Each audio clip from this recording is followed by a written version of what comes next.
하나님 감사합니다. 오늘도 저희들의 발걸음을 예배당으로 이끌어 주셔서 저희들이 하나님께 예배할 수 있도록 도와주심을 감사합니다.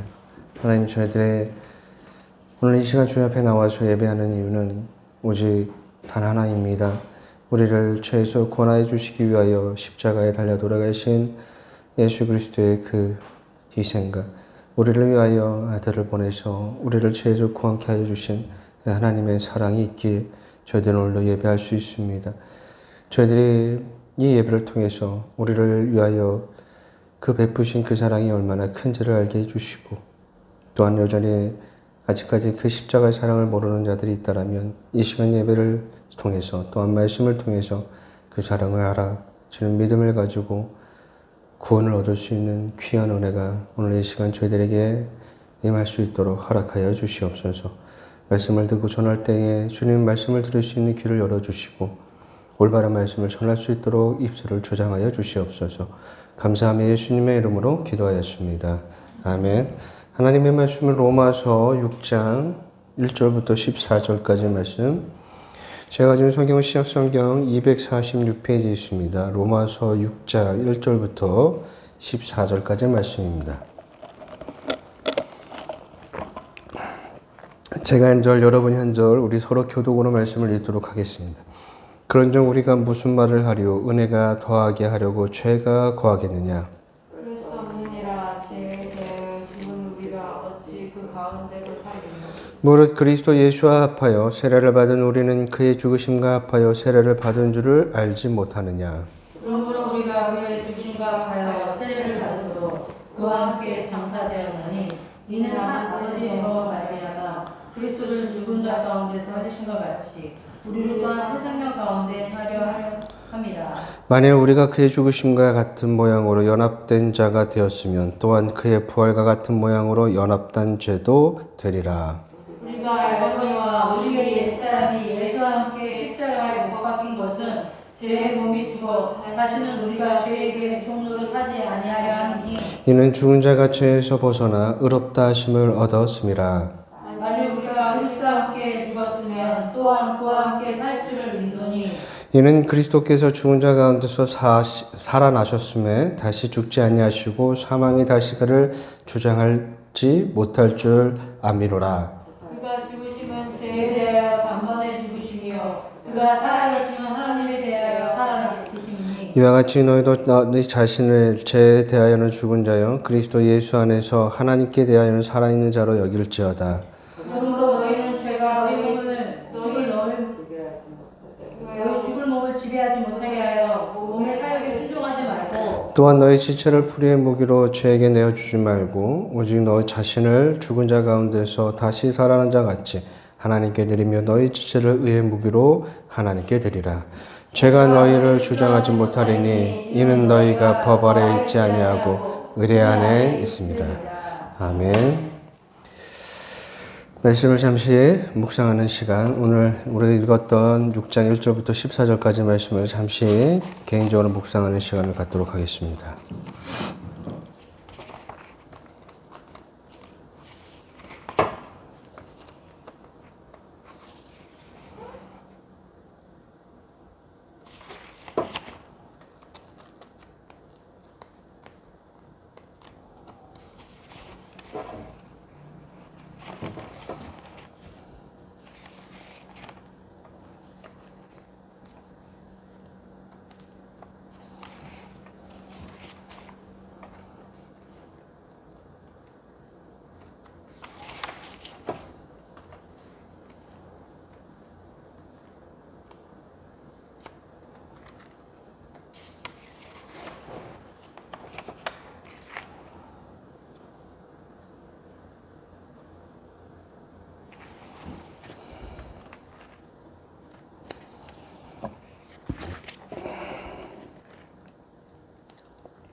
자, 옆을 보시고 오늘 우리가 읽은 말씀에 대한 이야기를 한번 나눠보도록 하겠습니다.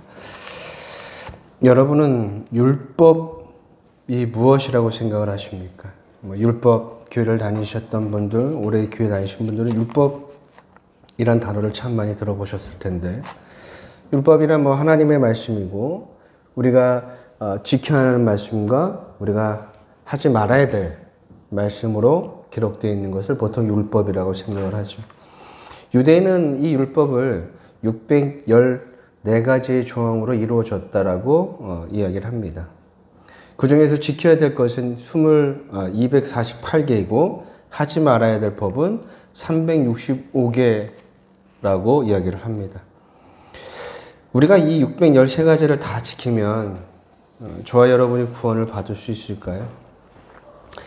근데 이제는 이걸 지키고 싶어도 지킬 수가 없습니다. 왜냐하면 구약에 기록되어 있는 613가지는 지금 시대에 와서는 더 이상 지키질 않죠.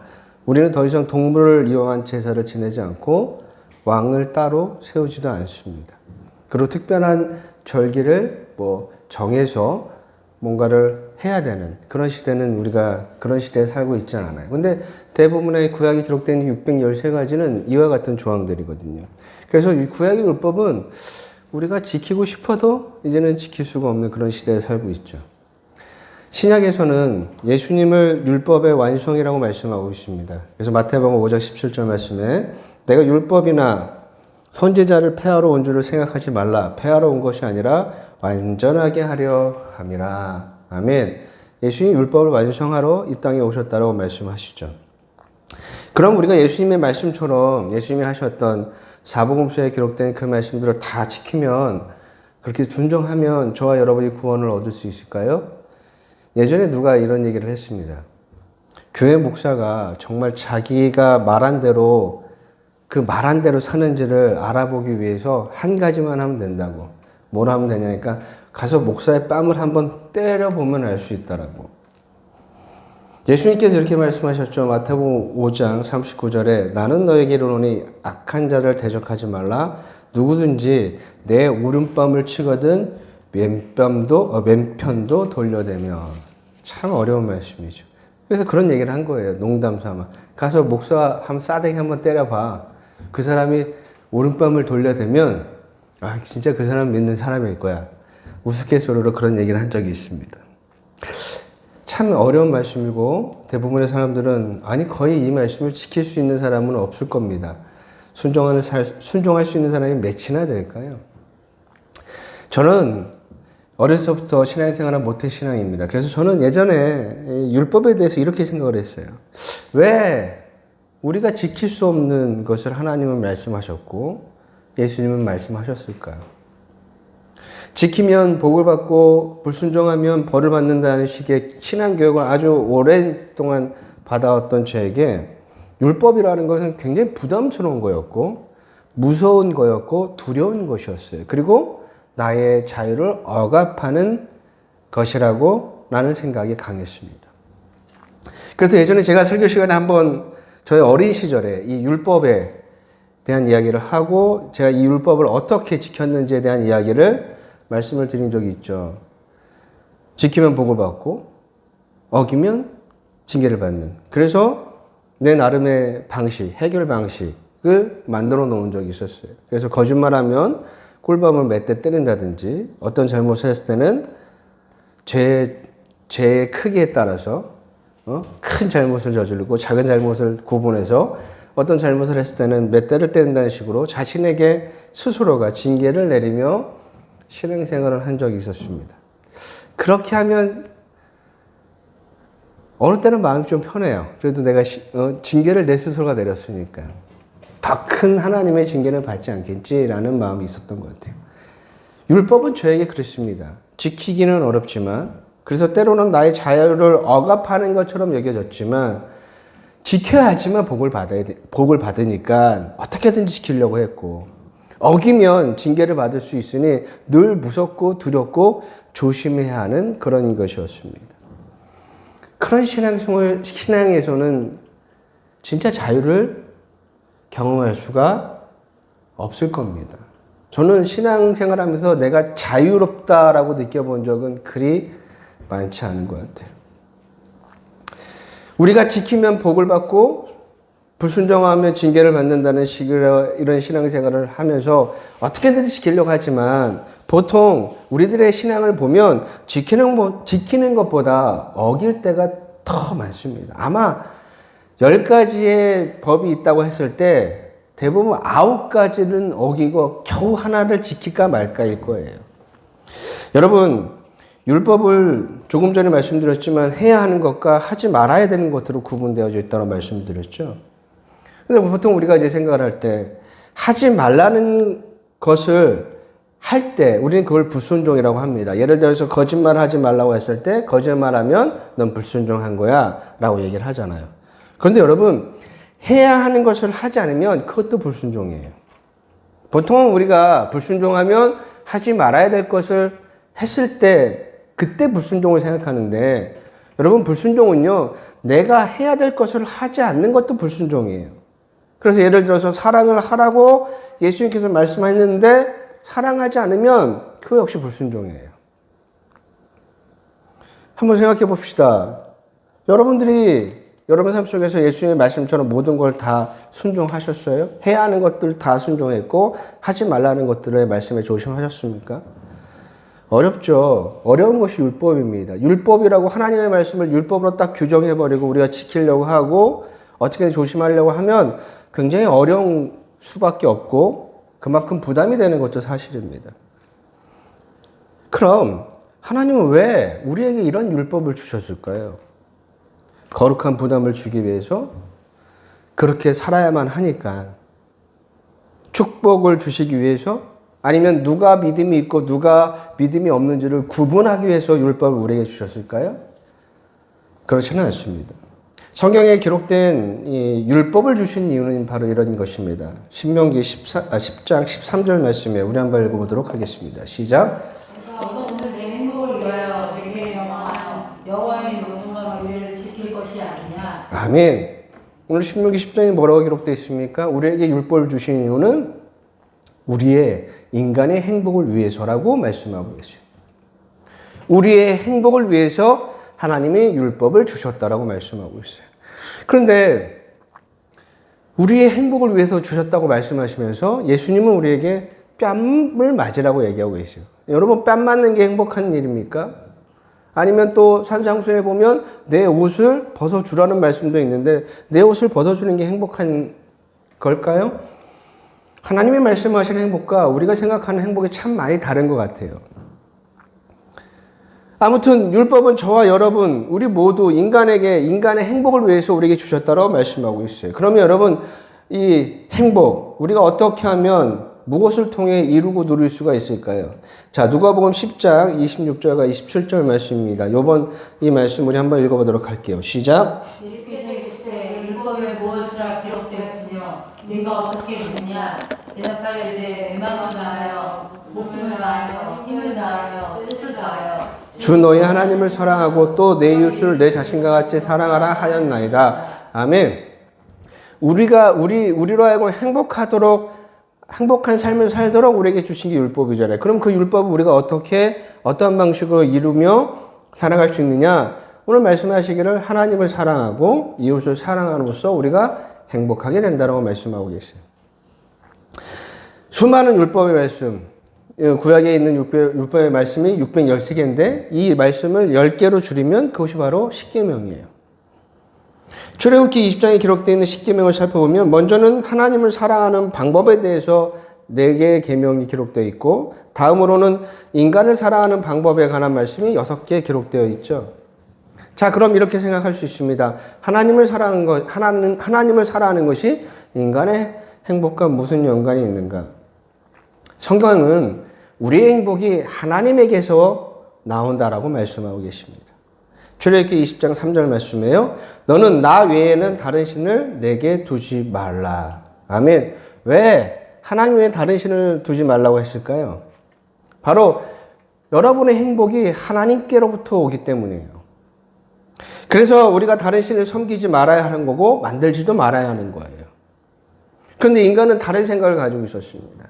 인간은 자신의 행복이 풍요로부터 온다고 생각을 했어요. 나의 행복은 지금 우리의 가정 행복은 많은 것을 소유하는 풍요를 통해서 우리에게 주어진다고 생각했어요. 그래서 구약시대 이스라엘 백성들이 가장 많이 빠진 우상 숭배가 누구냐면, 그 우상 거짓이 무엇이냐면 바알이에요. 바알은요, 풍요의 신입니다. 그 당시에 가나안 땅에서 이 바알은 풍요의 신을 담당하고 있었어요. 인간은요, 나의 행복이 풍요로부터 온다고 생각을 했어요. 그래서 바알을 섬긴 겁니다. 풍요하면 우리의 삶이 행복해진다는 잘못된 생각으로 하나님 외에 다른 신을 섬긴 거예요. 그럼에도 우리는 여전히 이 구약 시대의 사람들과 같이 우리도 여전히 지금 이 땅을 살아가는 수천 년이 지나서 이 땅을 살아가고는 우리도 이와 같은 생각을 가지고 있습니다. 우리도 여전히 풍요를 통한 행복을 추구하죠. 많은 것을 가지면 행복하고 많은 것을 누리면 행복할 수 있을 거라고 생각을 합니다. 그래서 어떻게 하면 성공할 수 있는지에 대해서 우리는 끊임없이 고민을 하잖아요. 어제 이제 집에서 아내하고 TV를 보고 있는데 EBS 채널에서 방영하고 있는 다큐를 봤습니다. 영국의 웨일즈 지역에 한 숲속에 사는 한 가족의 이야기였어요. 숲속에서 이 4가족만 사는 거예요. 이 숲속에 살기 위해서는 무엇이 필요하냐면 전기나 수도나 먹는 음식까지 모든 것을 스스로 해결해야만 했습니다. 자연을 최소한으로 훼손하지 않고 살아가는 그런 가족의 이야기였습니다. 모든 것이 편리한 도시에서 벗어나서 조금은 불편하지만 자신들의 행복을 위해서 이것을 선택했다고 얘기를 해요. 그들도 다 도시에서 예전에 살았고 대학도 나왔고 대학에 나와서 도시에서 직장 생활도 했다라는 거예요. 그런데 행복하지 못했대요. 소득은 높았고 연봉은 많이 받았지만 갈수록 삶이 피폐해진 거죠. 그래서 이 부부가 결단을 내린 거예요. 그 다큐를 보는데 보기에도 그냥 화면 속에 있을 때 보기에도 너무나 불편했어요. 왜냐하면 모든 것을 다 자급자족해야 하기 때문에 쉬지 않고 막 뭔가를 해야 돼요. 일을 해야 되고. 여러분 빨래 같은 거 어떻게 할까? 빨래를 하는데 세탁기가 있어요. 근데 그냥 세탁기가 아니에요. 우리가 생각하는 세탁기 아니라 큰 드럼통 안에 빨래를 넣고 그걸 계속 돌리는 거예요. 사람의 힘으로. 그래야 그 빨래가 되는 거죠. 불편하잖아요. 그래서 자연을 이용한 살아가는 방법들을 계속 찾고 연구하며 살아가고 있었습니다. 다큐를 보면서 제 아내가 한 첫 마디가 뭐냐면, 야, 벌레 참 많겠다. 벌레만 많은 게 아니라 모든 것이 다 불편해 보였어요. 그런데 그들의 얼굴에는 미소가 떠나지 않아요. 분명 TV 화면 속에서 보이지 않는 불편한, 어려운, 힘든 것들이 많을 거예요. 하지만 모든 것을 감수하고 그들의 행복을 위해서 그런 삶을 선택한 것입니다. 여러분, 우리 예수를 믿지 않더라도 행복이라는 것이 꼭 많은 것을 가지고 얻고 누리고 소유해야만 얻어지는 것이 아니라는 것을 많은 사람들도 알고 있습니다. 그럼에도 우리는 여전히 이 풍요를 쫓아 살아가는 삶에서 벗어나지 못하고 있어요. 그래서 TV를 보면 여전히 누가 얼마를 벌고 누가 어떠한 좋은 집에 살고 어떤 맛있는 음식을 먹고 어떤 곳에 여행을 하며 어떻게 살고 있는지 끊임없이 우리에게 보여주고 있습니다. 그리고 우리는 그런 미디어에 노출되어서 우리도 꼭 저렇게 살아야지만 행복할 수 있을 거라는 잘못된 생각을 가지고 우리도 막 그렇게 살려고 노력을 하죠. 그래서 막 유행처럼 막 번지잖아요. 어느 때는 막 캠핑이 막 번지기도 하고, 그렇죠? 욜로였나요? 옛날에 많은 것들을 막 버리고 그냥 지금의 삶을 즐겨라 막, 그렇죠? 그래서 막 해외여행 막 떠나고 맛집 투어 탐방하고 막 유행처럼 우리의 삶을 그런 거 유행들이 지배하는 것 같습니다. 그렇게 살아야지만 행복한 것처럼 우리가 그렇게 생각을 하죠. 여러분, 행복은 풍요에서 오지 않습니다. 분명 풍요하지 않으면 불편하고 어렵고 조금은 힘들 수 있어요. 그래서 오늘도 저와 여러분은 잠언 기자처럼 기도할 수밖에 없는 거예요.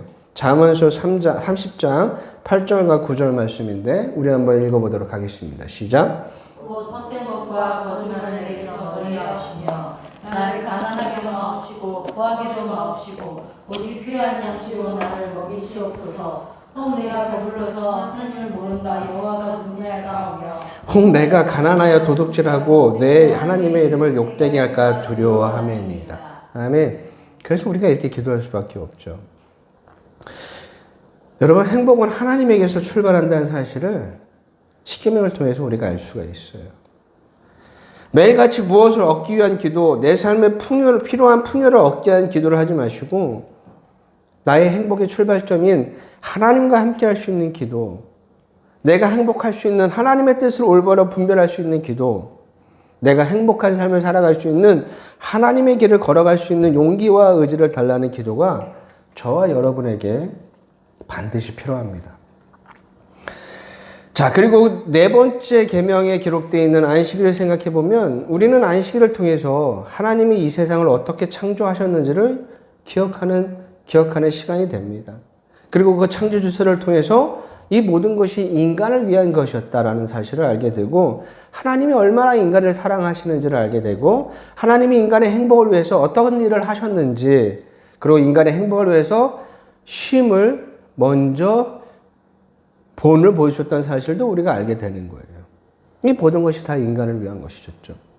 또한 인간 사이에 지켜야 할 율법을 또 살펴보면 부모를 공경해야 됩니다. 가족이 중요합니다. 가족이 행복해야 돼요.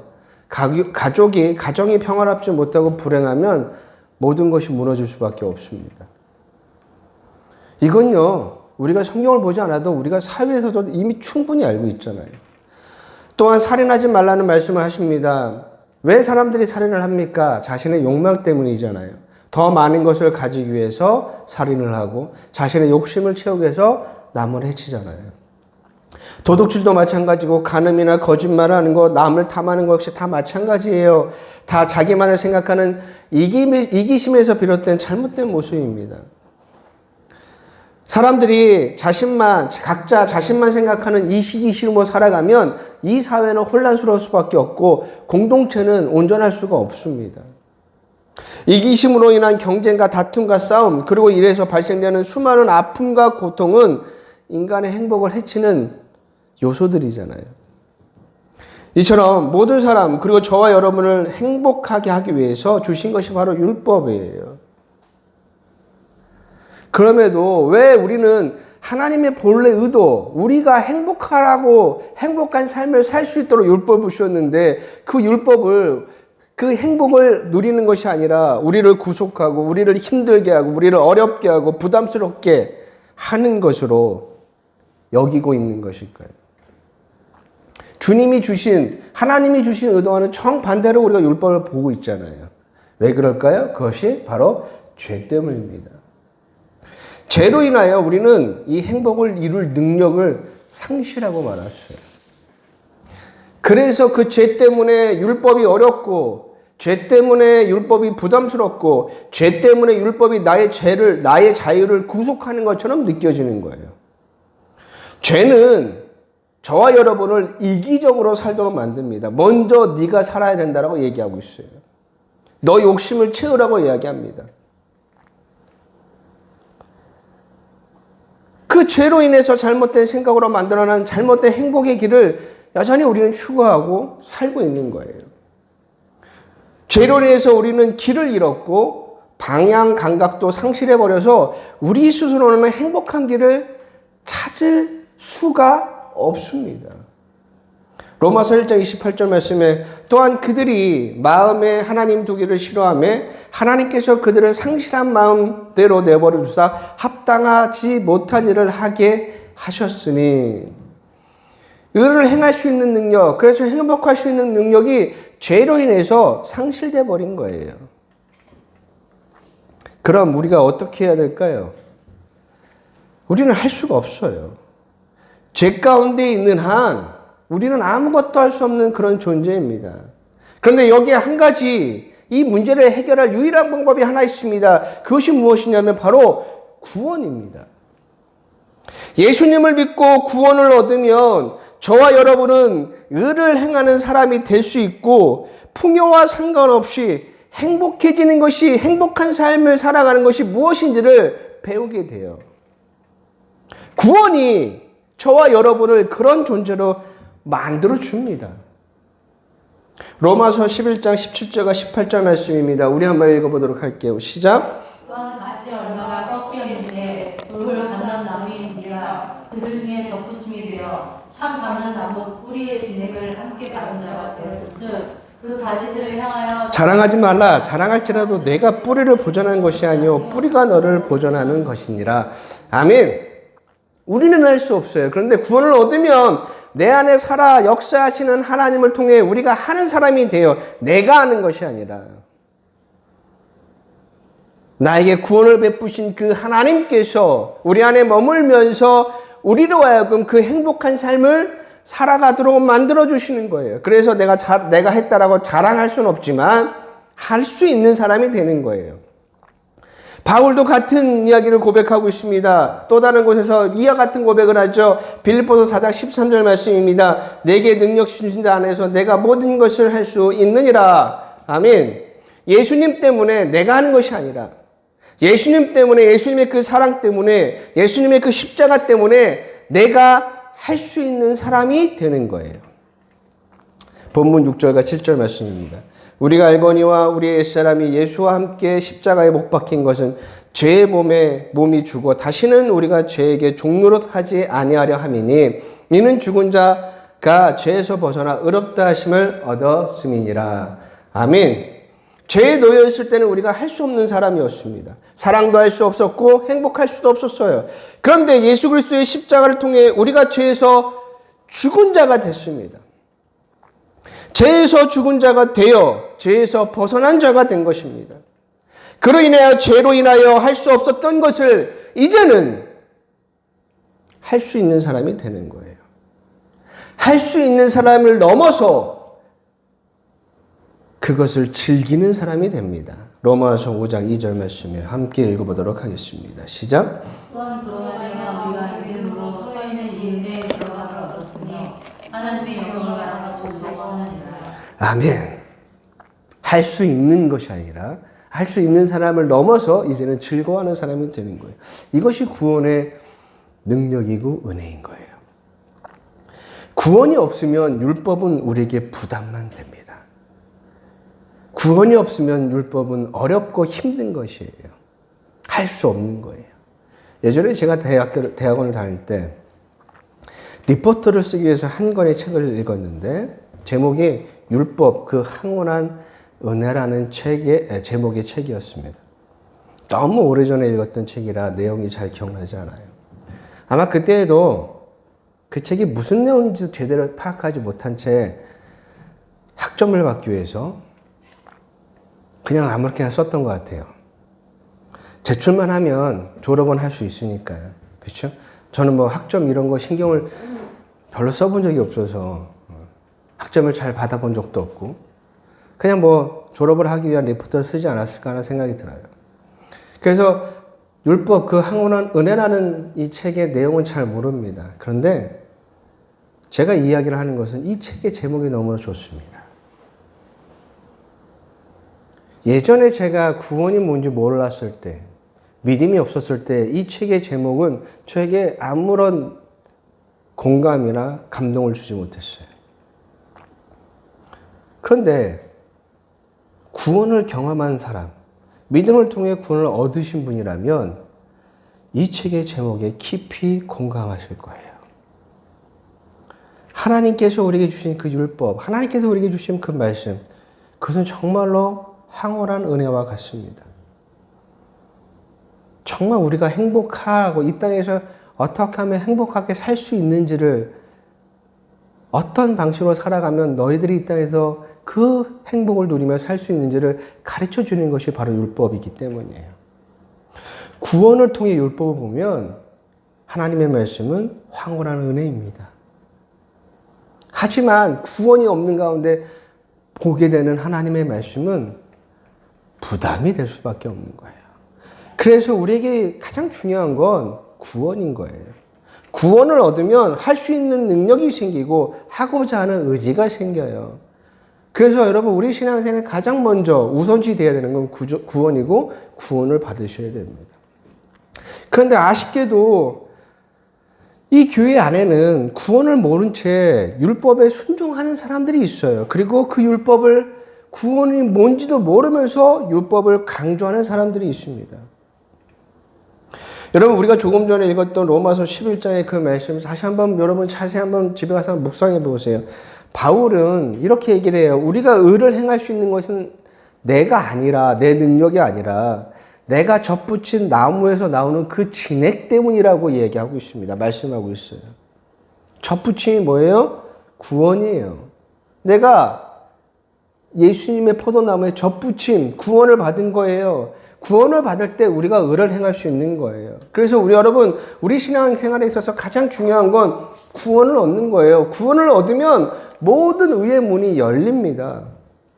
의를 찾고자 하는 마음, 의를 행하고자 하는 그 의지, 의를 행하는 그 능력까지 우리가 구원을 얻으면 우리 그 모든 것들이 우리에게 주어지는 거예요. 본문 12절과 13절 말씀인데 한번 읽어보도록 하겠습니다. 시작. 그러므로 너희는 죄가 너희 죽은 몸을 지배하지 못하게 하여 몸의 사역에 순종하지 말고 또한 너희 지체를 불의의 무기로 죄에게 내주지 말고 오직 너희 자신을 죽은 자 가운데서 다시 살아난 같이 하나님께 드리며 너희 지체를 의의 무기로 하나님께 드리라. 아멘. 여러분 우리가 구원이 없는 상태에서 이 말씀을 딱 보면 너무나 어려워요. 우리의 안에 있는 욕심들 우리가 어떻게 이겨낼 수 있습니까? 우리가 어떻게 우리 스스로가 죄 가운데서 우리를 끄집어낼 수 있겠어요? 여러분 이렇게 할 수 있는 건 예수 그리스도를 통한 구원을 얻을 때입니다. 구원을 얻어야지만 우리가 이러한 삶을 살아갈 수가 있어요. 그럼 여러분 자신에게 한번 물어봐야겠죠. 나는 구원받은 사람인가? 나는 예수님을 믿어서 구원받은 사람인가? 그 질문을 여러분에게 스스로 매일같이 틈틈이 물어봐야 됩니다. 제가 누누이 말씀드리지만 교회를 다닌다고 해서 내가 예수를 안다고 해서 내가 성경을 몇 번 보았다고 해서 그것이 여러분의 구원의 증거가 되지는 못해요. 구원을 얻지 못해도 교회를 다시 계속 다닐 수는 있습니다. 태어날 때부터 죽을 때까지 교회를 다녀도 그 사람은 구원을 얻지 못한 사람일 수도 있어요. 교회를 다니는 그 자체가 구원의 증거가 되지는 못해요. 내가 교회를 얼마나 다녔는지와 구원은 상관이 없습니다. 분명 교회를 다니지 않는 사람과는 다를 거예요. 교회 안에 있으면 예수님을 만날 확률이 교회를 다니지 않는 사람보다는 높습니다. 분명히 높아요. 왜요? 억지로라도 엄마가 깨워서 교회 나가니까 가기 싫어도 엄마 아빠한테 혼나지 않으려고 교회에 나와서 예배에 참석해서 앉아서 설교 말씀이라도 들으니까 예수님을 만날 확률은 높겠지만 그렇다고 해서 그 사람이 예수님을 믿는 사람이라고는 할 수는 없는 거예요. 말씀을 들으니 예수님을 알겠죠? 그리고 예배 시간에 성경 말씀을 읽으니 말씀도 알겠죠? 하지만 아는 것과 내가 예수님을 믿어서 구원을 얻는 것은 분명 다른 거예요. 믿어야 합니다. 그래야 믿음을 통해 구원이 우리에게 찾아옵니다. 그런데 많은 교회에서 이 구원을 제대로 말하지 못하고 있어요. 말하지 않습니다. 매일같이 설교 시간에는 어떻게 하면 세상에서 잘 살 수 있는지, 어떻게 하면 풍요롭게 살 수 있는지, 어떻게 하면 네 자녀가 축복받을 수 있는지, 어떻게 하면 네 자녀가 취업할 수 있는지, 성공의 삶을 살 수 있는지 이런 얘기만 하고 있잖아요. 근데 너무나 웃기잖아요. 구원을 얻으면 이 모든 문제가 해결되거든요. 우리의 행복, 지금까지 말씀드렸던 것처럼 우리가 예수님을 믿으면 우리에게 찾아오는 거예요. 우리의 성공적인 삶이 무엇입니까? 만족하는 삶, 그것이 무엇이에요? 여러분의 인생에서 즐겁고 기쁘고 만족하면 그것이 성공한 삶 아니에요? 소유가 많든 적든 내가 가진 소유와 상관없이 환경과 상관없이 내가 어떠한 상황 속에서도 즐겁고 기뻐하고 만족할 수 있으면 그것이 행복한 삶 아닐까요? 많은 소유가 행복이라면 그 소유를 잃지 않기 위해서 많은 사람들이 불안해합니다. 그러니까 가끔 TV 보면 야 저렇게 많이 가지고 있으면서도 더 많이 가지려고 불법도 하고 막 탈세도 하고 하는 것들을 보면 가끔 없는 사람들 입장에서 보면 참 이해가 안 돼요. 그렇죠? 야 저기서 저것만 있어도 난 행복할 것 같은데. 인간의 욕심은 그렇게 끝이 없습니다. 있어도 불안하고 없어도 불안한 것이라면 그건 행복이 아니죠. 구원을 얻으면 모든 것이 해결되는데 왜 구원을 말하지 않는 거예요? 구원을 얻으면 우리의 고통의 문제들이 해결되잖아요. 그런데 왜 구원을 말하지 않고 축복을 말하고 성공을 말하고 은혜를 말하고 만족을 말한다는 것이 참 아이러니한 거예요. 참 모순된 이야기입니다. 그럼 왜 구원의 이야기보다 축복과 성공과 풍요에 관한 문제 해결에 대한 이야기가 많을까요? 말씀에 순종하면 축복을 받는다. 말씀에 순종하면 성공할 수 있다. 말씀에 순종하면 병을 나을 수 있다. 말씀에 순종하면 소원을 이룰 수 있다. 왜 이런 이야기들로 가득할까요? 설교뿐만 아니라 성도들께 만나서 만나는 교제 속에서 나누는 이야기들 다 대부분 이런 얘기예요. 내가 구원받았는지 제가 구원받았는지 관심이 없어요. 요번에 누가 진급을 했대, 누가 요번에 집을 살 때, 누가 차를 살 때, 누가 어디 놀러 간대, 어디 맛있는 거 먹으러 간대. 성도들 간의 교제들 보면 다 그런 거잖아요. 왜 성도들 간에 이 믿음의 공동체 안에서 왜 그런 얘기가 구원의 이야기는 빠져 있고 왜 그런 얘기를 할까요? 구원을 모르니까. 구원이 뭔지 모르니까. 교회를 오래 다녔고 예배도 그렇게 많이 드렸고 하나님의 말씀을 그렇게 많이 경청했음에도 불구하고 구원을 모르니까 정말 중요한 구원의 얘기는 빠져 있는 거예요. 율법에 순종하면 분명 복을 받겠죠. 그런데 여러분, 그 복 역시 내가 정하는 게 아니에요. 여러분에게는 돈이 필요할지 모르지만 저에게 돈이 필요 없을지도 모릅니다. 여러분에게는 건강이 필요할지 몰라도 저에게는 필요하지 않을 수도 있습니다. 자신이 닦은 그 수건으로 타인의 질병을 고쳤던 바울이었지만 자신에게 있는 이 질병은 치유하지도 못했습니다. 바울이 하나님께 기도하죠. 이때 하나님께서 바울에게 이렇게 대답하십니다. 고린도후서 12장 8절과 9절 말씀입니다. 함께 읽어보도록 할게요. 시작. 이것이 내게서 떠나가기 위하여 내가 세번 주께 간구하였더니 나에게 이르시기를 내 은혜가 내게 족하도다. 이는 내 능력이 약한 데서 온전하여지니라 하시니라. 그러므로 도리어 크게 기뻐함으로 나의 연약한 걸 대하여 자랑하리니 이는 그리스도 능력이 내게 머물게 하려 함이라. 아멘. 여러분 이런 응답에 아멘 감사합니다라고 기뻐할 수 있습니까? 오늘 바울이 얘기하죠. 내가 도리어 크게 기뻐함은 내가 병이 아파서 이 질병 때문에 고통스러워서 하나님께 기도했어요. 그런데 하나님이 고쳐주시지 않겠대요. 그런데 여러분 바울이 뭐라고 얘기해요? 도리어 내가 기뻐했다라고 얘기하고 있어요. 여러분이 하나님께 기도했습니다. 하나님 이 문제 해결해 주세요. 하나님 이렇게 해주세요. 저렇게 해주세요. 기도했는데 하나님이 아니다 할 수 없다 라고 할 때 여러분 아멘 감사합니다. 도리어 내가 큰 기쁨을 얻었습니다 라고 응답하실 그런 마음이 여러분에게 있습니까? 이미 내가 받을 응답, 내가 받을 것을 정하고 그렇게 되어야만 그것이 축복이고 은혜라고 생각하는 그 자체가 이미 그렇게 기도하고 있고 그런 마음이 있다면 이미 그 사람은 믿음이 없는 사람인 거예요. 잠시 다른 길로 빠졌는데 다시 율법에 관한 이야기로 돌아서 율법에 순종하는 복을 얻겠죠. 근데 여러분 우리가 지금까지 뭘 살펴봤어요? 우리는 율법에 순종할 수 없는 사람입니다. 그렇게 할 수 없는 거예요. 근데 이런 얘기를 하잖아요. 온전하지 못하지만 그래도 목사님 제가 최선을 다해서 순종하려고 했습니다 라고 해요. 이 노력의 대가는 없을까요? 그렇게 얘기하는데 오늘 아브라함이 하나님께로부터 말씀을 듣습니다. 내 아들 독자 이삭을 데리고 모리아 산으로 가라. 그 길이 3일 길이에요. 그런데 도중에 아브라함이 발걸음을 멈추면 그것이 순종입니까? 아닙니까? 아니에요. 근데 어떤 사람은 3일 길을 걸었어요. 그런데 조용히 포기했어요. 근데 난 이틀 길을 걸었어. 얘보다 한 길을 더 걸었잖아요. 그럼 어때요? 그럼 나는 하루 길을 걸은 사람보다 나은 사람일까요? 아닙니다. 산 정상, 하나님께서 말씀하신 그곳까지 못 가면 하루 길을 걸었든 이틀 길을 걸었든 똑같이 불순종한 거예요. 근데 어떤 사람이 3일 길을 가고 하나님께서 말씀하신 저 정상에 가지 못했어요. 그러면 그것도 불순종이에요. 근데 산 정상에 갔더라도 거기서 내가 이삭을 바치지 않으면 그것도 불순종이에요. 지금까지 온 모든 수고가 다 헛수고인 거예요. 하루 길을 걸었든 이틀 길을 걸었든 3일 길을 걸었든 내가 산 정상에 올라갔든 그곳에서 하나님 말씀대로 이삭을 바치지 못하면 다 불순종인 거예요.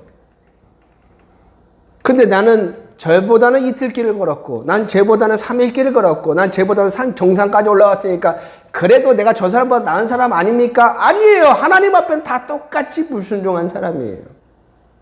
그렇기 때문에 우리는 율법에 온전히 순종할 수 없습니다. 그런데 구원을 얻으면 우리가 율법을 황홀한 은혜라고 보여지는 눈이 열리는 거예요. 그 전까지는 우리가 율법을 그렇게 보지 않았습니다. 그런데 구원을 얻으니 율법이 얼마나 놀라운 은혜인지, 황홀한 은혜인지를 알게 되는 거예요. 그런데 구원보다 먼저 율법을 강조하고 율법을 이야기한다면 왜 그런 얘기를 할까요? 구원을 모르기 때문이에요. 구원을 얻지 못한 사람이니까 구원에 대한 얘기는 안 하고 너희들이 순종하면 잘 살고 불순종하면 벌 받는다 이런 얘기만 하는 것입니다. 구원을 모르는 자가 구원을 경험하지 못하는 자가 믿음이 없는 자가 말씀을 전하고 이야기를 하니 율법에 순종하라는 말밖에 할 수밖에 없는 거예요. 그러면서 순종하면 복 받고 순종하면 은혜 받고 순종하면 성공하고 순종하면 소원을 이룰 수 있다는 얘기를 하는 겁니다. 구원을 모르니까 구원을 경험해 본 적이 없으니까 순종을 말하는 겁니다.